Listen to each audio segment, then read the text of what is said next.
안녕하세요. 비드스타트 김 실장입니다. 저번 시간에는 입찰의 정의와 나라장터 업체 등록 방법에 대해서 자세하게 얘기해 보았는데요. 오늘은 전자입찰 프로세스 전체 과정에 대해서 자세히 얘기해 보는 시간을 가져볼게요. 입찰의 정의와 나라장터 업체 등록 방법에 대해서 궁금하신 분들은 위에 링크를 클릭해 주세요.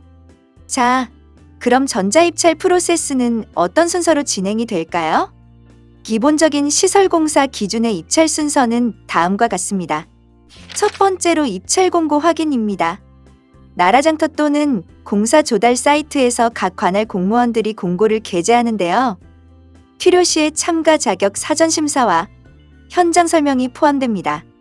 두 번째로는 투찰입니다. 이는 각 업체에서 입찰 금액을 기재하고 예가 추첨이 이루어집니다. 세 번째로는 개찰입니다. 다른 말로는 입찰이라고도 하죠.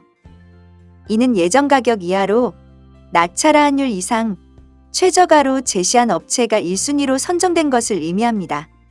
네 번째는 적격심사입니다. 적격심사는 1순위로 선정된 업체의 최종 공사 계약을 위해 보는 심사로 수행 평가 능력을 검토하는 것을 말합니다. 다섯 번째는 낙찰자 결정입니다. 적격심사에서 통과한 업체는 최종 낙찰자로 선정되는 것을 의미합니다. 마지막으로 여섯 번째는 계약입니다. 계약은 전자계약 또는 서면계약을 진행한 후 공사에 착공합니다. 좀 전에 다룬 내용은 전자입찰 시설공사를 기준으로 입찰 순서에 대해 확인해 보았는데요.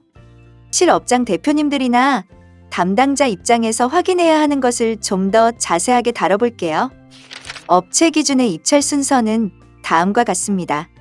첫째, 입찰 공고 확인. 나의 지역과 업종에 맞는 해당 공고를 확인해야 합니다. 또는 수의 계약인지 제한 계약인지 확인하여 입찰 참가 자격에 해당 유무를 파악해야 합니다. 두 번째, 적격 심사가 있는 경우 적격 계산을 해보아야 합니다. 예를 들어 적격 심사가 있는 경우 통과 점수가 나오는지 계산이 필요하며 시공 경험 혹은 경영 상태 점수에는 문제가 없는지 혹 내 업체에 감점이 있는 경우 가산점과 신인도를 확보해야 합니다. 세 번째로는 협정입니다. 협정은 다른 말로 공동도급이라고 합니다. 만약에 적격 심사 시에 점수가 부족하거나 단독 입찰이 불가능하다면 협정을 통해 입찰이 필요합니다. 협정, 즉 공동도급을 할 경우에는 적격심사 점수 계산도 비율에 맞게 체크 확인이 필요합니다. 네 번째로는 투찰입니다. 투찰은 개인적으로 하셔도 되지만 대행업체의 전문 분석을 통하여 입찰 가격을 산정하시는 것을 추천드립니다. 투찰 시 주의사항으로는 수행능력 감점 시 투찰률 조정이 필요합니다. 다섯 번째, 개찰은 앞서 말씀드린 것처럼 공고 담당자들이 개찰 날짜에 맞게 낙찰 순위를 공개하는 날을 의미합니다. 재찰된 순위는 투찰한 사이트에서 확인이 가능합니다. 여섯 번째는 적격심사입니다. 혹 1순위에 선정이 된 것을 확인하였다면 적격심사에 필요한 서류들을 제출해야 합니다. 또한 필요에 따라 적격심사, 자기심사표 작성이 진행됩니다. 마지막 일곱 번째로 계약입니다. 계약 시에는 전자계약 또는 서면계약을 진행한 후 공사에 착공합니다.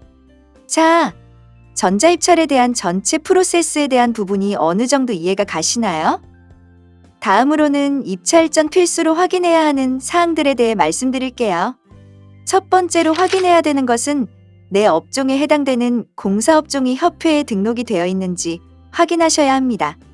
다음으로는 조달청 나라장터의 업체 등록 여부를 확인하셔야 합니다. 이 부분은 저번 시간에 다룬 내용입니다. 첫 번째로 인증센터 사이트에서 사업자용 범용 인증서 발급이 필요합니다. 두 번째로는 나라장터 사이트에서 입찰 참가 자격 등록 신청이 완료되어야 합니다. 세 번째로 인증센터에서 발급받은 범용인증서와 함께 나라장터 사이트에 업체 등록이 되어야 합니다. 다음으로는 시공 능력 공시행 만족 여부 확인이 필요합니다. 1차 공사 실적 신고는 매년 2월 15일까지입니다. 2차 재무제표는 법인의 경우 매년 4월 15일, 개인의 경우 매년 5월 31일까지입니다. 또한 시공능력 평가의 공시는 매년 8월 초 기재가 필요합니다.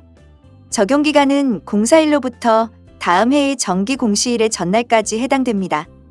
위에 해당되는 기간은 연어나 업종 혹은 매년 발표하는 기간에 따라 상이할 수 있는 부분 참고해 주세요. 다음으로는 해당 공사 발주처 조달 시스템 등록 여부 확인이 필요합니다. 등록 여부 사이트는 여러 사이트가 있지만 기본적으로 나라장터, 국방부, 한국전력공사, 한국수자원공사 등이 있습니다. 또한 입찰이 무효 처리가 되거나 취소 처리가 되는 사유가 있는데요. 해당 사례는 다음과 같습니다. 공고가 취소가 되거나 낙찰자가 없는 경우 또는 단독 입찰을 했을 경우의 입찰은 무효 처리됩니다. 또한 무효 처리되는 사유는 여러 가지가 있습니다. 대표적으로 국가계약법 시행규칙을 따르지 않을 경우 입찰 무효가 생길 수 있습니다. 또는 공사입찰 유의서에 의한 입찰 무효 처리, 예를 들어 중복입찰, 대리입찰이 해당됩니다. 자, 지금까지 전자입찰에 대한 전체 프로세스에 대해 말씀드렸는데요. 궁금한 부분이나 어려운 부분이 있으시면 저희 비드스타트 김 실장에게 문의 주시면 자세하게 상담 도와드리겠습니다. 오늘 하루도 낙찰 운이 넘치시길 기원하시며 다음 시간에 또 만나요.